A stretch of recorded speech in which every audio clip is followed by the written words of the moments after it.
Good day, everyone. On behalf of the Bureau of Justice Assistance, let me welcome you to our second body-worn camera technical assistance webinar on how agencies manage all the body-worn camera evidence they are accumulating. My name is Chip Coldren. I'm the Managing Director for Justice Programs at the CNA Institute for Public Research, the Director of Technical Assistance for the Bureau of Justice Assistance's Body-Worn Camera Technical Assistance Program, and I'll begin the introduction for today's webinar. Today's webinar focuses on the critical issue of managing the rapidly growing mass of body-worn camera footage and evidence in prosecutors' offices and in relation to responding to critical incidents. The technical assistance team members and site representatives we will hear from today include Drs. Shellie Solomon and Craig Uchida from Justice and Security Strategies, one of our key partners in body-worn camera technical assistance. Shellie will facilitate the webinar, and Craig will walk us through a presentation on the work his team is doing. We'll then hear from 4 other experienced professionals in a panel format. Shellie Solomon is the Chief Executive Officer for Justice and Security Strategies. She's the Project Director for the BJA-funded Small Rural and Tribal Body-Worn Camera Policy Implementation Program. And she has provided training and technical assistance on body-worn cameras since 2015 and has assisted in the JSS evaluation of body-worn cameras in the Los Angeles Police Department. Craig Uchida is the president of JSS and led the evaluation of body-worn cameras in the Los Angeles Police Department. He has served as a subject matter on body-worn cameras since 2015. He is currently leading the effort to determine how body-worn camera footage is used within police agencies and in the criminal justice system. We also have with us Lieutenant David Vidare. Lieutenant Vidare is the head of the training unit at the Glendale Police Department. He and his staff oversee the issuance, training, and maintenance of body-worn cameras throughout the department. Lieutenant Vidare has 18 years of experience in the Glendale Police Department. Arif Ali Khan is the former Director of Constitutional Policing and Policy for the Los Angeles Police Department. He was responsible for policy development, legal and legislative affairs, risk management initiatives, community relations, youth programs, and media relations. He spearheaded the LAPD's reform efforts and was the first civilian ever appointed to the equivalent rank of Assistant Chief of Police in the 150-year history of the department. He is currently the President and Chief Legal Counsel for TechLogix Incorporated, public safety and homeland security consultancy for government agencies and technology companies seeking to protect communities through constitutional policing and technological innovation. Jennifer Hyatt is a Special Assistant District Attorney for Monroe County, New York, currently assigned to the Special Investigations Bureau handling firearms and narcotics cases. She's been a prosecutor for over 13 years and a part of Special Investigations for 5 years. She also coordinates the SWIFT Certain and Fair program in Monroe County, in which the court, the attorneys, the Crime Analysis Center, police, and probation officers come together to intercede in an attempt to divert young people away from mandatory prison sentences through intense supervision and skills training. Kalpesh Choti is a Florida native who has spent most of his life in Broward County. He attended college in Tampa and law school in Miami. While working for the state's attorney's office, Kalpesh established policy and digital evidence management and has been responsible for training on digital evidence-related issues throughout the office. Kalpesh and his team in the Digital Evidence Unit are responsible for receipt, dissemination, redaction, and preparation of digital evidence for judicial purposes. With the assistance of Michelle Stern from the Fort Lauderdale Police Department, and as a result of the positive relationships built by the state's attorney's office and the various law enforcement agencies in Broward County, the key players are able to meet monthly in a regional work group format to discuss obstacles and issues as they occur to improve their experience with digital evidence management. Well, let me say thanks to each of these individuals for sharing their time and experiences with us, and for working with us on putting this webinar together. Thanks to all of our participants today as well. We appreciate your interest in this work and your participation in the webinar. This is another in a series of webinars sponsored by the Bureau of Justice Assistance and coordinated by CNA for the Body-Worn Camera Technical Assistance Program. We thank the Bureau of Justice Assistance for its investment in the Body-Worn Camera Grant Program, in the Body-Worn Camera Toolkit, and in a range of technical assistance resources and opportunities for agencies implementing body-worn cameras. The Bureau supports state, county, local, and tribal law enforcement agencies in many, many ways, and we are grateful that they do. Please permit me just a few other comments, and we'll begin.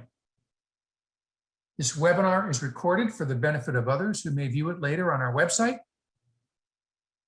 There will be opportunities for questions and answers during the webinar, so please make your thoughts and questions known. I can assure you that others will appreciate hearing what you have to say. If you don't get a chance to voice your comments or questions, please use the chat utility to submit your questions, and we'll do our best to respond to your input. Following the webinar, you will receive a request to evaluate it. Please complete that evaluation, and please give us your honest thoughts and recommendations. And especially, please let us know what other topics you think we should cover in future webinars. Now, let me also thank Rachel Johnston, Emma Wall, Carrie Shelton, and Jessica Dockstader at CNA, who do the background work to develop these webinars and make sure they go smoothly. We very much appreciate their assistance with this. With that, I'll ask Shellie Solomon to get us started today. Thank you, Chip, for those introductions, and thank you to the CNA team for setting this up. We're excited to get into the discussion today. As an overview, we're going to start with Dr. Uchida is going to give an overview of the digital evidence management footage and flow chart that we've been developing and the project that we've been implementing. Then we are going to turn it to our prosecutors on the panel, Mr. Shurtai and Ms. Hyatt, to talk about how body-worn camera footage is used by prosecutors' offices. Then we will discuss body-worn cameras and critical events and have some questions and closing remarks at the end by Mr. Marketing. That's an overview of where we're going. Just to go into a little bit more depth of that, we're going to talk about this from the point of view of a normal day, what happens with body-worn camera footage. In our prior one, we talked about what the police did. Today, we're really going to focus on what do the prosecutors do with body-worn camera footage in their normal events. We're also going to look at what happens on a not so normal day. And while this is an extreme event, we are seeing more of these not so normal days, and that is generating a lot of body-worn camera footage. So we're going to talk about what happens with the footage on those days. So basically today you're getting a 2-for-1 webinar where we're talking about digital evidence management prosecutors and how they collaborate with police departments, and digital evidence management and critical incidents and how collaboration occurs among law enforcement officers, and how the management and release of critical incident footage is handled. So with that, go and have Dr. Uchida gives us start off on the overall digital evidence management project. Great, thanks, Dr. Solomon. Welcome, everyone. I'm glad you're attending this. So we're working on a pilot project with 7 sites and have been doing this for about the last 15 months or so. And we're trying to examine how footage is used in 7 jurisdictions. What we're trying to do is really track the number of videos at each stage of the process, and at the same time determine issues and challenges that police agencies and prosecutor offices face as they confront the vast amount of video footage that they're now getting. So these are the 7 jurisdictions that we're working with, and you'll hear today from Broward County State Attorney's Office, the Glendale, Arizona Police Department, the LAPD, and a prosecutor from the Monroe County Prosecutor's Office, which also works with Rochester. From this grid, from this matrix, you can see the variation in both the number of officers and the amount of video that they had in 2019. So for example, LAPD with 7,000 officers with body-worn cameras generated over 4 million videos in 2019 alone.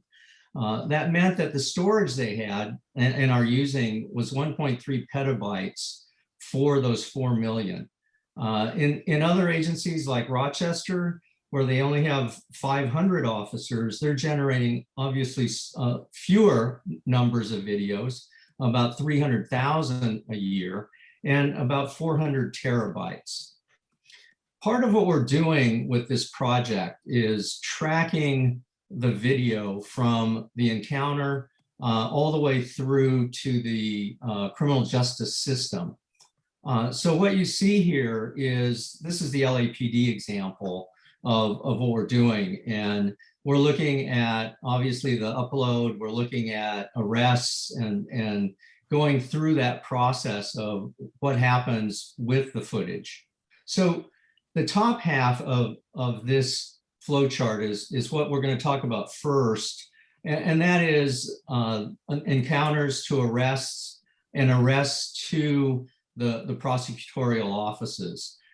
From there, it goes to discovery. It'll go to public defender offices, perhaps, and private attorneys, and then into the courts. With critical incidents, which is the second part of this webinar, we're talking about not only officer-involved shootings, but other incidents that involve perhaps protests, that may involve other uses of force. And again, this is just an LAPD example, but what happens here is that the critical event or officer-involved shooting goes through to a force investigations division, goes through a chain of command, and in some instances, those BWC footage are released to the public. So anyway, the first half, Cal Chotai and Jennifer Hyatt will talk about what they're doing there. And in the second half, we'll have Lieutenant Vidare and RF Ali Khan talk about their experiences with critical incidents and officer-involved shootings.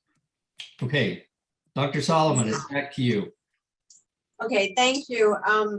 I wanted to take this opportunity and interrupt it a little bit because I think context is important. So, Mr. Chotai, Cal, can you tell us a little bit about your agency and the cities that you work with? Sure, absolutely. Good morning, good afternoon, everyone. Broward County is the second largest county in the state of Florida. So you should imagine we've got quite a few law enforcement agencies. We've got 16 districts within the sheriff's office that utilize body-worn camera, and 16 independent municipalities, individual cities that have body camera or some sort of digital evidence. And these videos have to come into our state attorney's office for prosecution, and also the city attorney's office for prosecution. So we've got some different obstacles that do come into play. We've got some challenges that we've kind of worked through over the years, and we're happy to discuss that with you. Thank you. Ms. Hyde, I was wondering if you could give us a little background on your agency and the cities you work with. Sure. Monroe County, New York. The county itself has about 750,000 people living there. There are 80 ADAs that are assigned in our office. The city of Rochester is by far our largest agency that we work with. There's about 250,000 people who live in the city, but as is typical, we also have folks who work in the city but live in the suburbs. Thank you. So we're going to start with the first question here, and I'm going to ask Kyle to take on that one. And that is, how do you receive your footage from law enforcement agencies? I know you said you had 16, I believe. So how do you receive it? When you do receive it, how does it flow through? Who are the users? And what were some of those challenges that you've conquered and that are still outstanding? Sure. So we actually have 2 different vendors that we receive digital evidence from. And, most of the counties using one particular vendor. We've got one site, one municipality that's on a different vendor. So that in and of itself is definitely a challenge, is making sure we notify the prosecutor appropriately that they've got digital evidence from a vendor not currently used by most of the county. And so It's just the training curve where they have to understand that this particular city uses a different vendor. Just training has been a big issue. We've got the sheriff's office is pretty much the primary stakeholder, and they've got the majority of their districts, all the districts, on their one system. The biggest challenge we have here in Broward is that because we're so large, the municipalities tend to use the Broward Sheriff's Office for their bat facility and their toxilizer screening, and so you could potentially have different city cases along with the sheriff's office case. Being able to consolidate those two cases and having it ready for prosecutor, ready for discovery, ready for trial is definitely a challenge. It's important for our prosecutors to realize that you could very well have more than one different digital evidence case within our digital evidence management systems.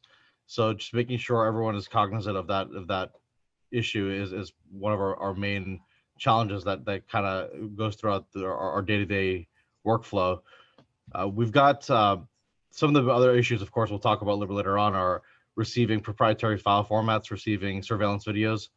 Here in Broward, most of our law enforcement agencies are capturing a multitude of evidence. They're capturing video from body-worn camera, patrol car dash cams, got surveillance video, interview room video, drone video, photographs, documents. We're taking it all in. So here in Broward, we kind of have a all-in approach, and that tends to be great. I mean, it helps file cases more expeditiously. But of course, the flip side of that is that when you do have proprietary file formats with surveillance videos, it ends up putting a little bit of a strain on our digital evidence unit. Our prosecutors can't watch proprietary file formats natively through any website. They have to be converted from our digital evidence management side.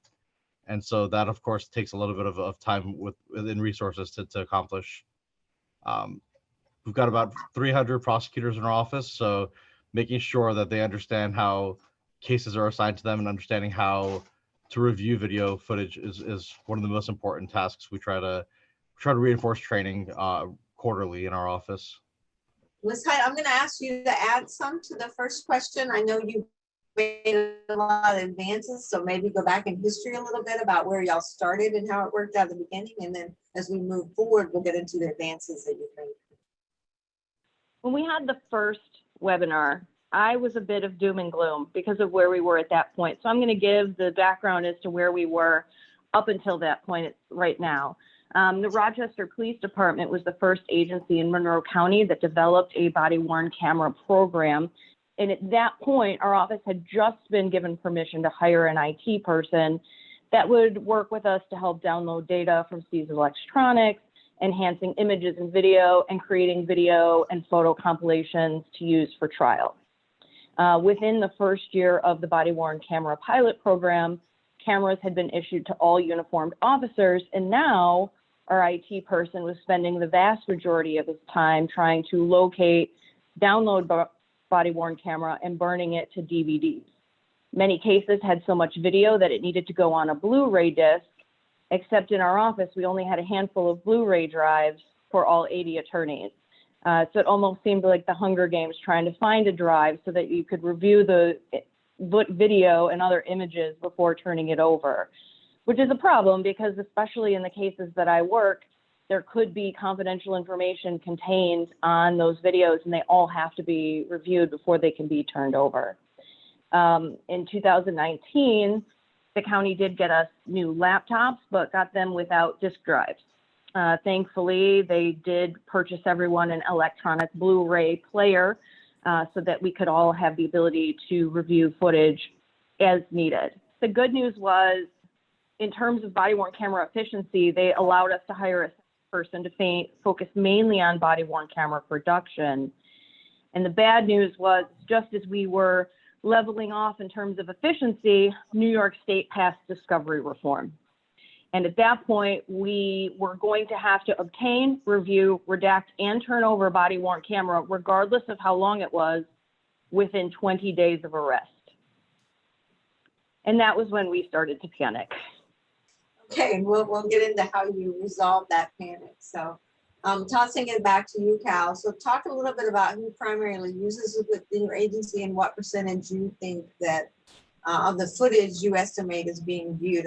And I know this is an issue you've been working on a lot here recently. So Yeah, so it's I would like to say that our prosecutors watch every second of every video, but we all know that's impossible. You've got, standard driving license suspended case that could have taken you a half hour to file historically, now it takes you 2 hours, depending on how long the video is.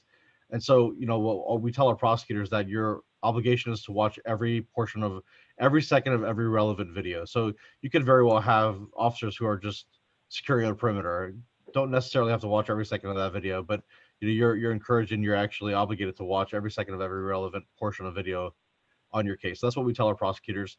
Now, does that happen? No, we understand that it doesn't. There's just not enough hours in the day to make it happen, but it definitely is improving. The new prosecutors that are coming in, they're younger, more tech savvy. They tend to really appreciate the digital evidence. They tend to appreciate the body camera, and in some scenarios, it helps them resolve cases a lot sooner. And I know that it'll come up a little bit later on in topic here, but we're definitely seeing the pros far outweigh the cons as far as the additional staff that we've had to hire and additional manpower just takes each prosecutor to review cases. The pros definitely outweigh those cons.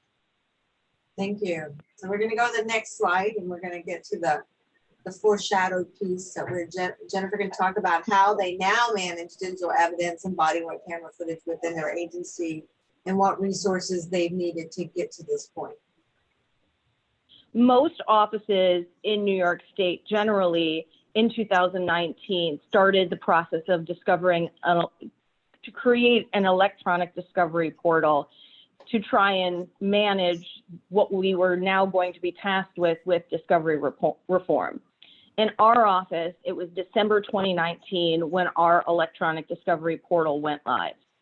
Now what happens is that within a few days of arrest, all police paperwork, photos, body-worn camera footage, interview footage, anything, whether it would have traditionally been provided electronically or physically, is automatically pushed onto our office's servers from the police department servers.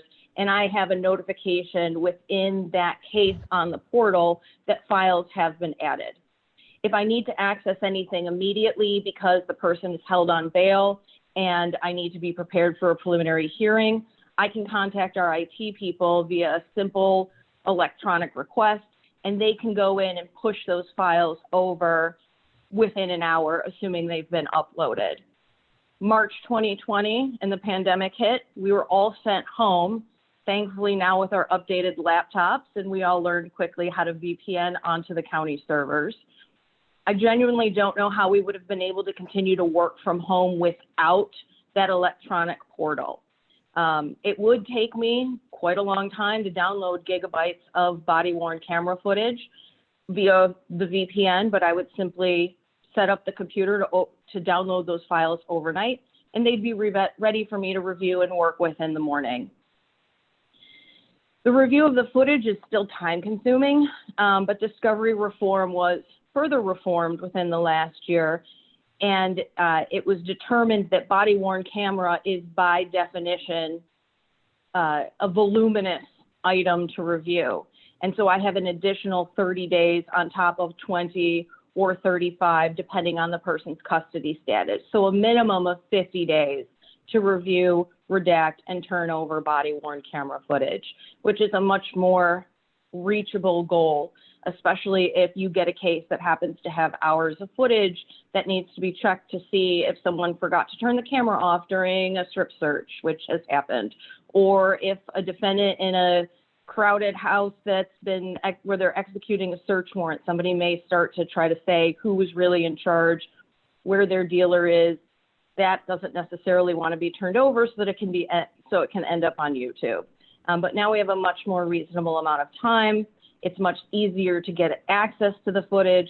All of our individual disk drives do have burning capability. So when I do need to create a disk for grand jury or a hearing or a trial, that's something I can easily do myself. It took getting new hardware and software to make that all feasible. And plenty of people still complain about the time consumption of the process. However, it is so much better than it was when we first began using those disks. Most of the town and village police departments in our county also have connected their servers to ours so that the process is very similar. The only two agencies we work with that are different are the New York State Police. They still have not yet gone live with their body-worn camera program, but they have never connected their servers to ours. They've always dropped off discs, whether they be DVDs or Blu-rays containing all of their documents. And it remains unclear whether that's going to continue once their body camera program goes live. And then the Monroe County Sheriff, even though they are also a county agency, there is a separate way to do that, and it involves our IT people speaking to theirs, and essentially we have to manually upload all of the footage from the Sheriff's Department. And I do not know if they are in talks to try to update that particular proceeding or procedure. It's good to hear the progress that you've made, and that you're feeling a little better about it, because I know you were very, very frustrated. And so I think as we ingest this new technology, you know, it's very important to keep track of what those changes that occurred, and how they really altered the way the process works. So I'm going to jump back down to you, Cal, and have you talk a little bit about how body-worn cameras impacted your case filings, processes, and outcomes. I know y'all had some really positive outcomes from this. So. Certainly. So we're definitely noticing that cases are resolving faster. Cases are going to diversion programs at the the filing stage. There's a tendency for cases to really plea out once defense gets a hold of a lot of these body camera videos. It just tends to go straight to a resolution. So we're seeing that as a positive benefit. Depositions are a lot shorter. I know our officers love that, but the video is what it is. And at a certain point, sitting in a depot watching a video over and over again is not going to change anything. So it's definitely improved efficiency. I think our prosecutors love it. The initial buy-in was difficult. Getting someone to sit down and watch body camera videos is always a taxing issue, and prosecutors barely have enough time to handle the regular cases, let alone watch videos. So I think for the most part now, people understand that body camera is available on pretty much every single case now, or some sort of video nowadays is available. And I think it's working out really well for us in Broward. Excellent. And I am going to do a coronation and make you king and queen for the day. So Queen Jennifer, how would you like to see body-worn footage used in the future? I know y'all have made a lot of advances, but what would you want? Well, for me, I get frustrated with the fact that all of our officers have body-worn cameras, but not dash cameras. And probable cause to stop a vehicle is usually the first question I have to evaluate when I get a new case involving a vehicle and traffic stop. Oftentimes I can see things on the body-worn camera, but when that camera is activated on an officer's chest as they're in the car, all I see is the steering wheel. I can't see that vehicle that they're stopping for that rolling stop sign or whatnot. If I also had dash cam footage, I could head off at the pass a lot of the defense arguments that the officer is trying to lie or change the truth with regard to what happened for that particular vehicle and traffic stop. And I don't know enough to know why the choice was made not to put dash cams in, if it's a resource allocation issue or a storage issue. Excellent. So King Cal, this is your chance. One of our wish list items for many years now has been, we would love to see body-worn camera kind of evolve into the next step. It's great that police departments are using body-worn camera and other digital evidence capture devices, and they're coming to prosecutors' offices. But then what? We're kind of missing that next integral step of having courts and clerks start to adopt this and receive this. So some way to kind of add it to the court record without having to burn discs. Right now here in Broward, we have to burn discs for everything, for hearings, for trials. And it's kind of breaking the continuity of digital evidence. It's kind of becoming more, I don't want to say analog, but we're taking that extra step now to burn a disk that's going to sit inside of a file in perpetuity. So I think the next logical step and the next wish list item here, at least in Broward, I'm sure throughout the country, is to kind of get buy-in from the courts and clerks. Okay, that sounds good. I know that I live in your district and I'm going to be dropping off my old disc that we didn't use. So I'll be making a donation to you guys as we move forward. Okay, so moving along here.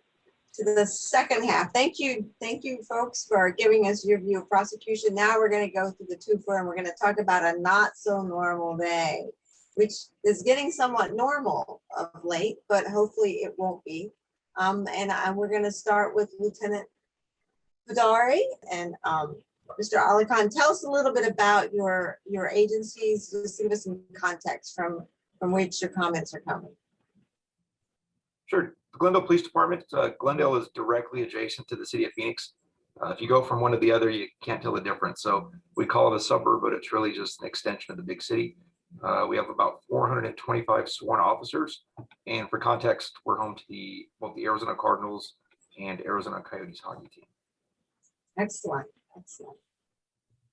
And Mr. Ali Khan, I know you're in a different role, but if you can roll back your memory to your prior role. Sure, absolutely. Thanks, Shellie. Yes, I was at the LAPD for about 5.5 years and worked very closely on their body-worn program when it was deployed in 2015 and the policy development. LAPD, as you know, is second or third largest police department in the country with the second largest population in the country. 7,000 cameras deployed.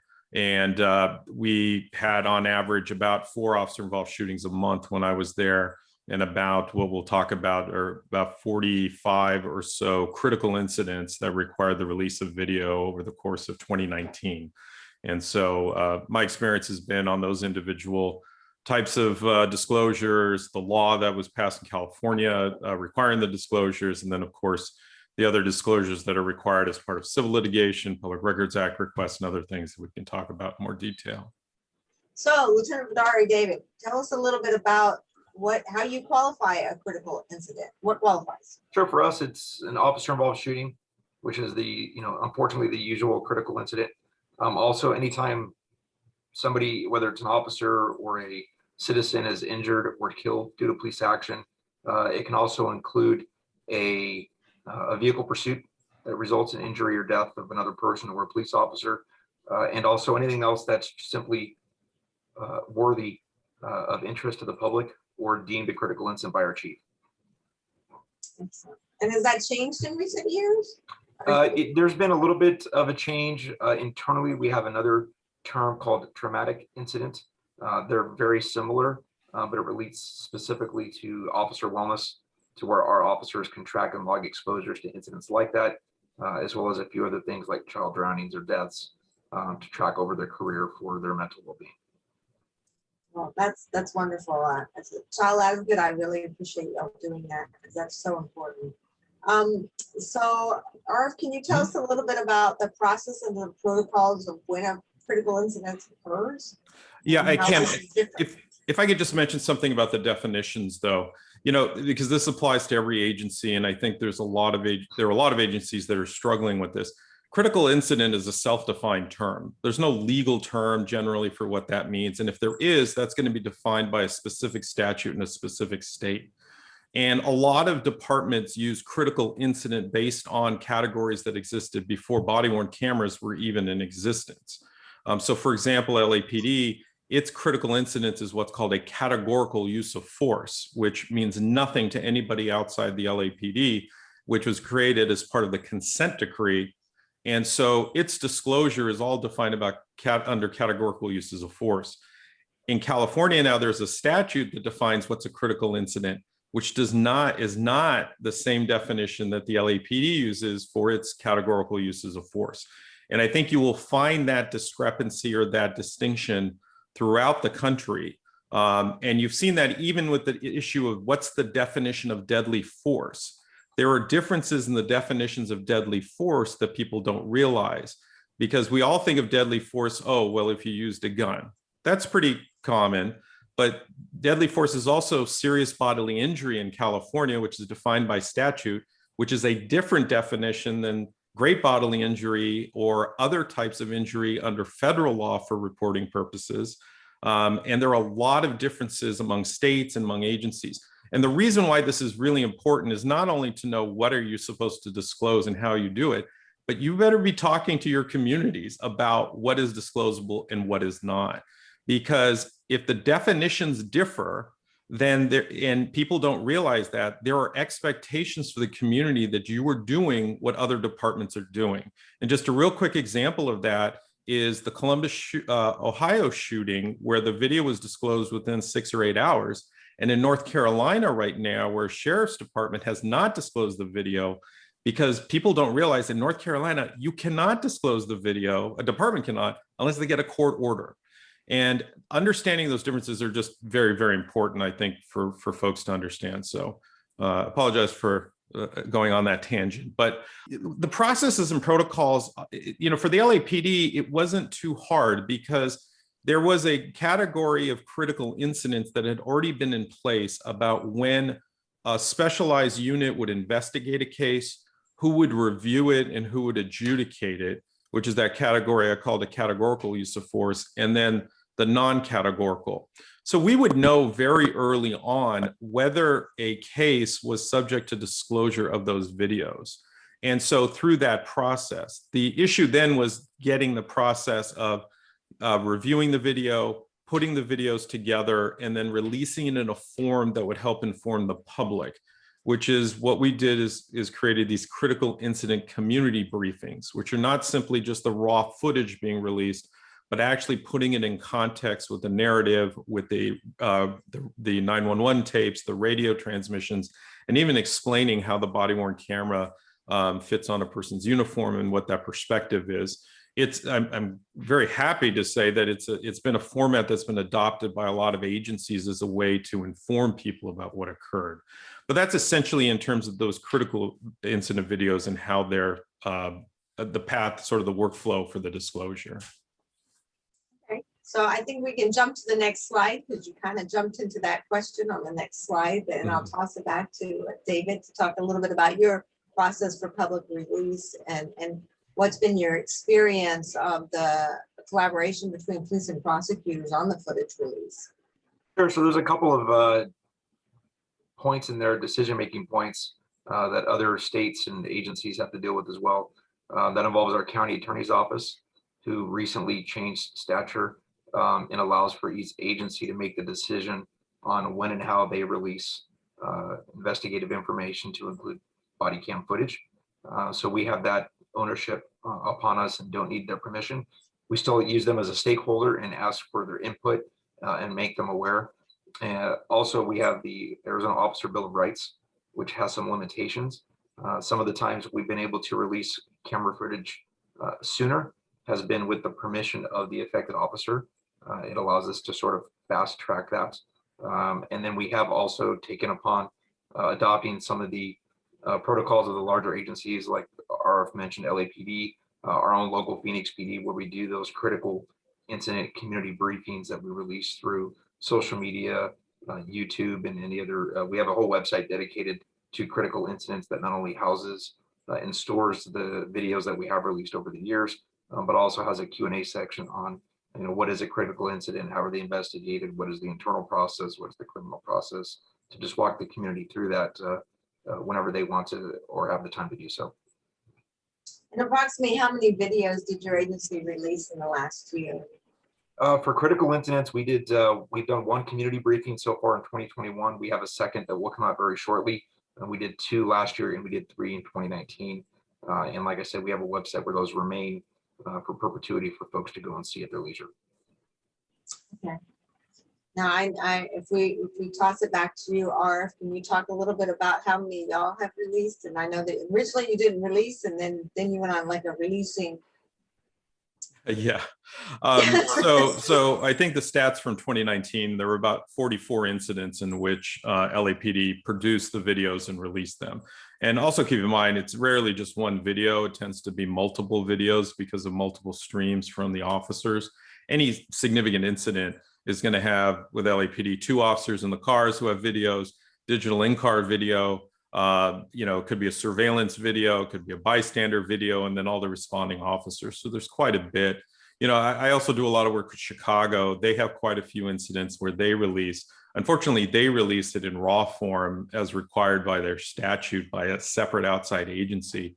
And I think that's contributed to some of the inaccurate perceptions of some of the shootings they've had recently. But the volume is there. I think you're going to see added pushes to put out video that wouldn't necessarily fall under the category of critical incident, but because it has great public interest. And that could be because a celebrity was involved, that could be because there was a controversy, that could be because it involved a child, but it wouldn't otherwise fall within what we would typically, with law enforcement circles, call as a critical incident.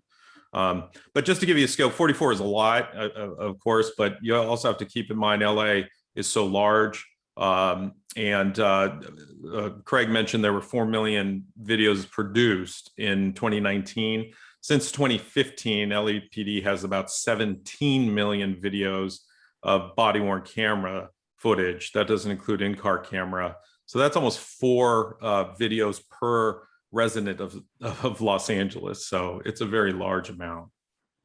Indeed, indeed. And I want to talk a little bit with everybody about how you think the body-worn camera videos have impacted the relationship with the community. So, and what's happened with the releases and how it's worked. And so I'll start with you, David, if you can talk a little bit about. Well, I think clearly it provides, rather than, like already mentioned, in Chicago releasing raw video, those community briefings and the release of information just continues that stewardship of transparency, allows us to explain how we work and hopefully gain some understanding from the community on how we do things, which can only, end in a positive relationship, hopefully. Yeah, I can, something, since we were one of the initial departments to release it even before it was required by statute and the way we did. I have to tell you, when I came to LAPD and I saw that it was coming, I'm a former federal prosecutor for 10 years. Last thing I wanted was video out there that would compromise the potential to prosecute a police officer for a crime.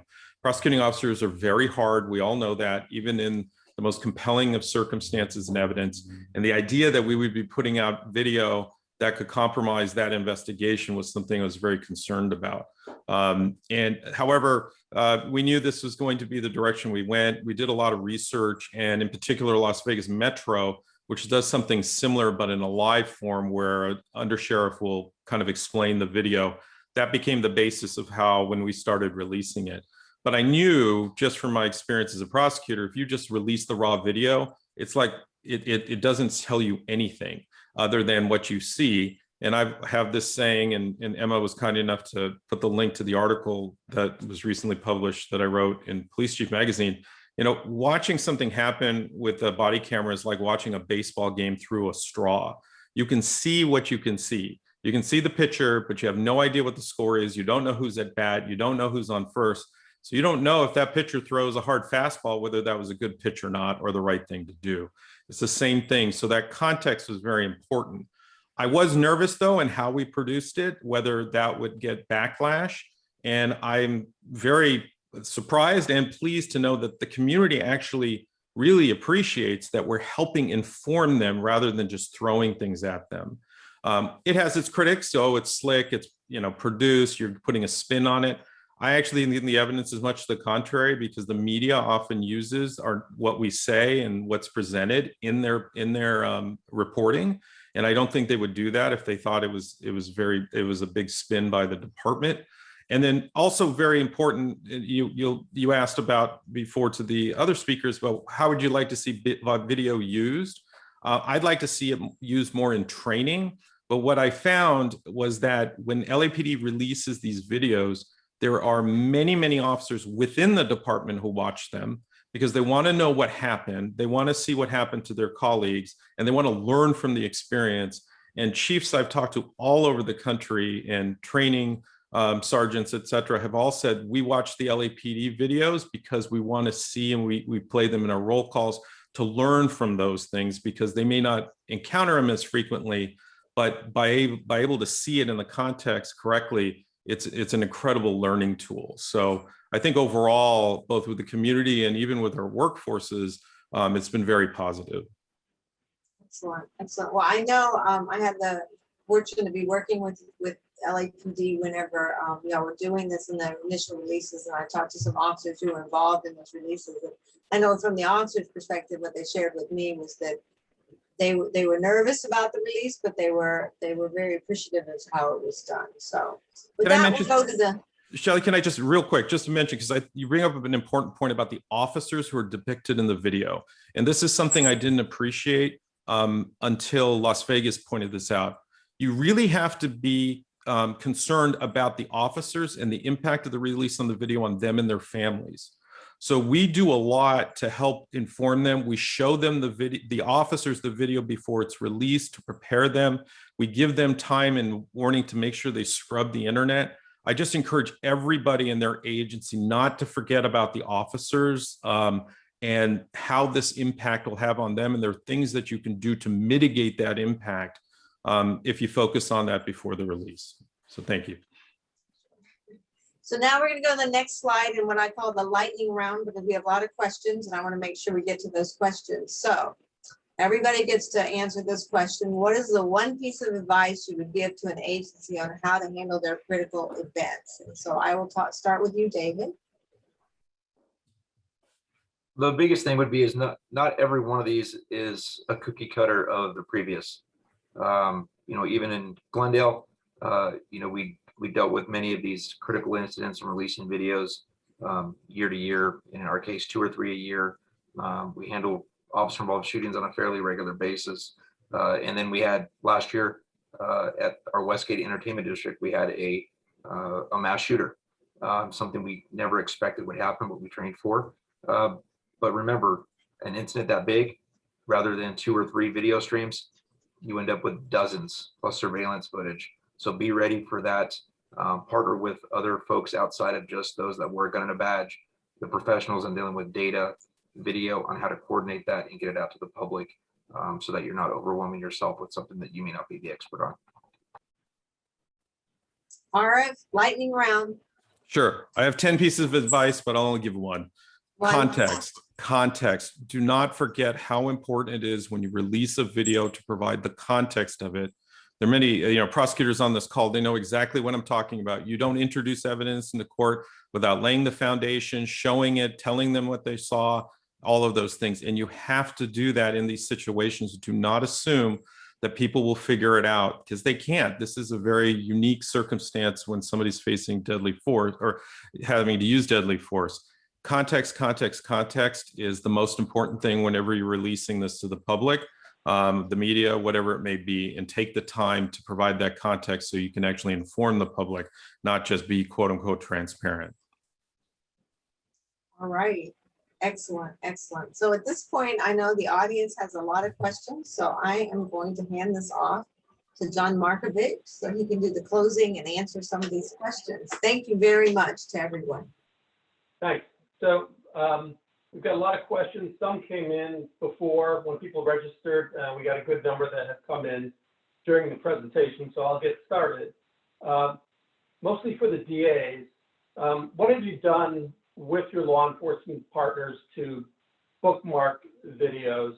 I think DA Cal had mentioned that there's just such a volume of data. Are you marking tapes, let's say, with field sobriety tests where the DUI, the DUI tapes where the field sobriety test came, or in DV cases where the victim statements came? Are you relying on the police to help provide those kind of bookmarks? So here in Broward County, we're not. I wish we could. I wish we would. Some of the agencies, some of the departments are choosing to create folders. So one of our digital evidence management systems, you can create folders. So there are a few agencies who will actually upload statements to a statements folder, photos to a photos folder, just to kind of help clean up and keep things organized. But we don't have bookmarks coming through for the most part. You'll have that, the one detective or one officer who's conscientious enough to do it, but for the most part, it's not happening. We have to actually scrub through and watch the entire video to find that spontaneous utterance or that confession or whatever is in there. Mm-hmm.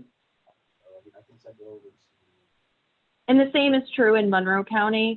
When it comes to body-worn camera, I essentially have a secondary monitor that I have footage running whenever I'm at my desk, and I keep a notepad next to me so that I take notes as to 3 minutes into this particular video, such and such happened, so that it's easy to find it on the way back.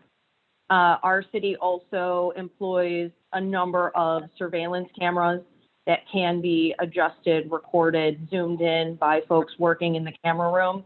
If I'm lucky and my incident is captured, they will have bookmarked where on that 2-hour file it happened. Does not always happen, it usually does. And I usually only find bookmarks in the interviews if the investigating detective went in and added them manually. So typically, whether it's a 20-minute interview or a 5-hour interview, I generally have to watch the whole thing to find what I need. So that's great. That feeds into another question that somebody viewing asked. What do you see, and maybe this is a question for Craig to start off with, but anybody should feel free to jump in. But what do you all see as the technological advantages in the future that'll help automate the digital review process and maybe help you go to those critical points on the video, using artificial, something that's built off of artificial intelligence or machine learning, like go to where the field sobriety test is taking place or go to where there's an excited utterance. Any insights on that, Craig? Go ahead, Cal. So here in Broward, we actually, one of our digital evidence management systems actually has a feature for AI transcribe, use artificial intelligence to transcribe a video. And so we just started experimenting with it here in Broward, but it seems to work well. It seems to be able to do a decent enough job transcribing body-worn camera, interview room video, any other file you kind of put into it. It can use AI to transcribe it. And while it's not certified for court, it helps you review the case. It helps you click into, where detective asks, hey, so going back to the night in question, you click on that portion right there, it'll go to the part of the video where the detective says that. So that's actually something that's become really, really beneficial as of lately. And then we're hoping that our prosecutors tend to use that more. And unfortunately, everything does come with a cost. So it may not be feasible for every department, but having some sort of to help you cut through a lot of the 10-hour videos. I mean, our homicide cases, you have the detective leave the interview room camera running for 10, 12 hours, hoping that the defendant or subject in the room says, oh man, why did I do that? We're looking for stuff like that, right? So instead of having to go through 12 hours of video to listen for that one portion, you got a transcript that can help you narrow it down. It really helps a lot. So I'm hoping that technology develops further. Great. And I think another question related to that is, there's a lot of focus on the visual evidence, but what about the audio that comes from cameras? How's that being used, and sort of, how can you deal with that, sort of using our analogy of a baseball game? How do you understand the bigger picture in the context from the audio portions? I'm sorry, I wasn't sure if that's for me, but I think it's very important. I think oftentimes the audio is more important than the video, because so much of what you're trying to figure out is what happened and why. What happened can often be, how important is, what did the officer say to the suspect when he had a knife before he shot? What did the suspect say to the officer? What did a witness say as they were approaching the scene? Even things like capturing the audio from the radio broadcast as the officers are approaching in their vehicle. Those are all things that are very relevant to what was in the mindset of the officer before they got there, and they help inform. At LAPD, one of the requirements is if they're responding code 3 or emergency to a call, we want them to turn their body cameras on. The reason for that, even though the visual is simply the speedometer or the dash of the car, is because we want them to get all of the audio when they jump out of the car and they have to yell commands, etc. That's one of the ways we incentivize the officers to make sure they turn it earlier rather than later, because it's that audio that's so critical. Anybody else have anything to add to that? One thing that I will add is I think that the audio that comes along with the video really has stopped the defense's ability to just say, this is a bad cop. This is a cop who treated my client incorrectly. He did things he shouldn't have done. And then they see and hear the body camera and they realize this officer was being polite and professional, handling it by the book. And oh, look, there was a gun in the car. So before we just had that officer's word. And if that person had been perhaps disciplined in the past for a mistake they made, the defense attorney could take that and blow it up and use that as a reason to create reasonable doubt. And now they are able to see and hear something to confirm that the officer's recitation of what happened is in fact what happened. It's interesting. Just for context, I'm John Markovic. I oversee the body-worn camera program for BJA, and we've heard some anecdotal evidence from some of our grantees and other places, how some officers sort of proactively use the fact that they're using a body-worn camera to augment what they're doing. So kind of using your example, they might have seen a car go by and they thought that maybe they saw somebody flash a weapon or using drugs, rather than just say, okay, I'm going to go to this car and stop them and see what happens when I start interviewing the officer. They could have their body-worn camera and dictate as they're approaching the car, as they're preparing to approach the car, okay, I'm conducting this stop because of X, Y, and Z, and almost being preemptive and or helpful if this case were to go to court, or if the body-worn camera video were to be reviewed for a critical incident. So I think that's one of the things we're trying to do, is just ferret out idea, just for those innovative uses where individual officers, as Eric said, some of them are young and video savvy that are doing this, and we need to capture it to understand it so others might benefit. Let me see here for other questions. So we had one question about what happens when different prosecutors see different things view the same videos and see different things, or maybe view multiple videos and the information is somewhat conflicting. Does that happen a lot, and how do you reconcile that sort of information that's disparate to you? Yeah, so I think that you're going to have that. It's only natural. You're going to have two different individuals interpreting a video differently. It's going to happen. What's important is piecing it together with the facts of the case. What's important is how a jury is going to perceive that video.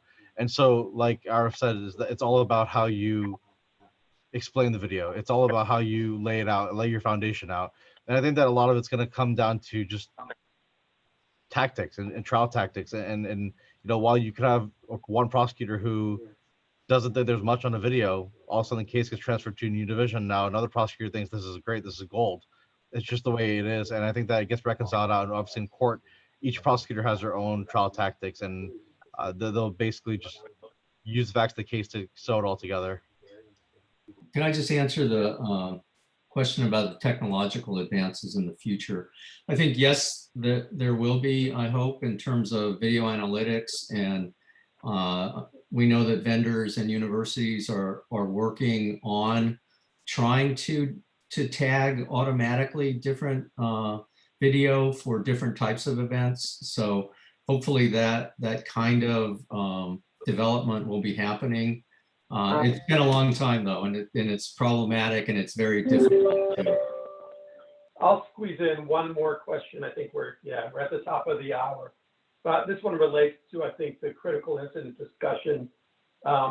What happens on the prosecutor side and the police side when officers it's discovered they failed to turn on their body-worn cameras, particularly in critical incidents where they should have been on? From David, from the law enforcement side, what do you do there in Glendale?